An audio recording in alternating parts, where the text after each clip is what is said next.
This lecture will give you more information on how to do Essay 1, so let's turn to Canvas so I can show you some of the notes that I've posted. So if you go to Essay 1 notes right here, I provided some visual examples of just some things to keep in mind as you're composing Essay 1. And these relate back to some of the things you've read about writing style and how to write an essay and basic organization. So in a typical introduction, you always want to start with an attention grabber or a hook, right? So a question, a quote, an anecdote, story, a fact, or a stat. Because this is a personal essay, I would say it would make more sense to start either with, a personal story or a question. Either of those would work well for this essay.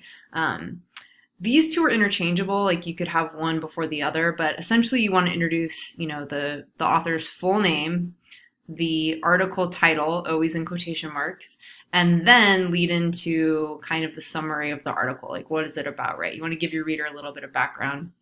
And then at the end of it is where you would answer the prompt question or the thesis itself, right? This is the bigger so what of the entire paper. Now, just to always make sure you go back and read your prompt, right? So if I go to the Essay 1 prompt, what is the question it's asking me, which is right here? Do you have a fixed or growth mindset, and how do you think it will impact your success as a college student and in your career? So you're going to be describing, whether your mindset is fixed or growth. It could be both as well, or maybe different times in your life you've had different mindsets. You're also going to be quoting from Dweck as you're defining what these mindsets are.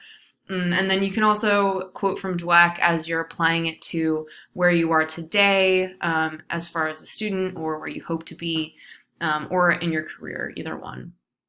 So going back to the notes.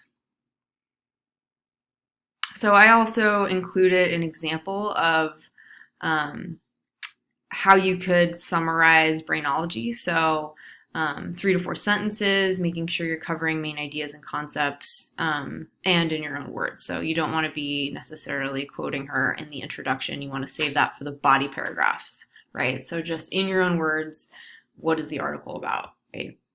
And then I included kind of a breakdown of how I would do the thesis if I was going to be writing this paper.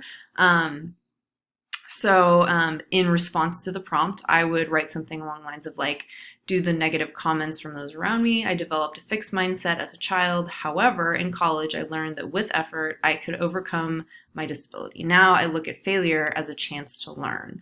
And then notice I also color-coded because you want your thesis to go in order in what you're going to talk about in your paragraph. So my first body paragraph is going to be about the past, right, and developing that fixed mindset. My second body paragraph is going to be about how in college I kind of learned how to overcome my my kind of limitations, quote unquote. And then my last body paragraph is going to be about how I have developed into a more growth mindset, right?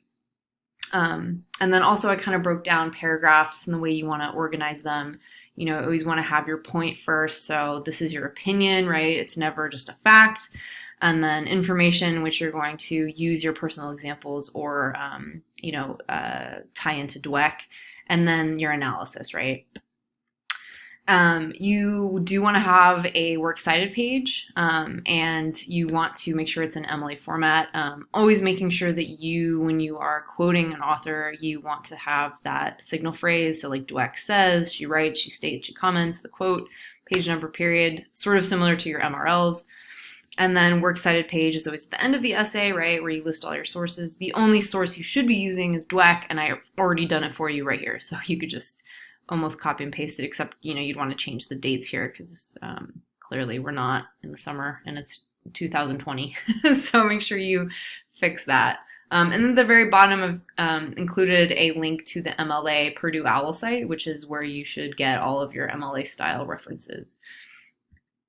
So yeah, so that's it. If you guys have further questions about Essay 1, make sure that you contact me. I will be looking at your outlines and giving you feedback on those when they are due. So, all right, thank you.